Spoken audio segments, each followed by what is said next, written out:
రంగుల రాట్నం అలా మొదలైంది.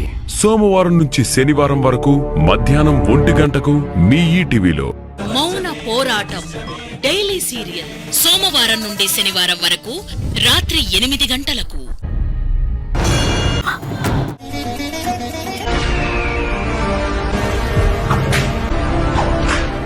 రంగుల రాట్నం అలా మొదలైంది. సోమవారం నుంచి శనివారం వరకు మీ ఈటీవీలో. రాత్రి నిశ్శబ్దంగా ఉంది. అందరూ నిద్రలో ఉన్నారు. కాని వర్ష మనసులో మాత్రం ఒక్క క్షణం కూడా ప్రశాంతత లేదు. గతంలో జరిగిన సంఘటనలు ఆమె కళ్ల ముందు మళ్లీ మళ్లీ కనిపిస్తున్నట్టుగా అనిపిస్తున్నాయి. తన కుటుంబం గుర్తొస్తుంది, తన గతం గుర్తొస్తుంది, తనకు జరిగిన సంఘటన గుర్తొస్తుంది. కాని ప్రతి జ్ఞాపకం ఆమెకు కొత్త భయాన్ని తెస్తోంది. ఇక్కడే కథ ఒక థ్రిల్లర్ లా మారుతుంది. వర్ష ఎక్కడికి వెళ్లినా తన గతం మాత్రం ఆమెను వదలడం లేదు. ఆమె మనసులో ఒకే ప్రశ్న: నిజం బయటపడితే ఏం జరుగుతుంది?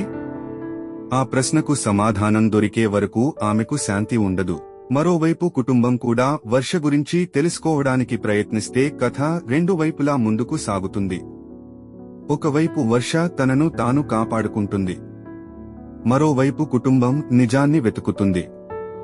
ఈ రెండు దారులు ఒకే చోట కలిసే క్షణమే కథలో అసలు ట్విస్ట్ కావచ్చు. రంగుల రాట్నం అలా మొదలైంది. సోమవారం నుంచి శనివారం వరకు మధ్యాహ్నం 1 గంటకు మీ ఈటీవీలో. మౌన పోరాటం డైలీ సీరియల్ సోమవారం నుండి శనివారం వరకు రాత్రి 8 గంటలకు.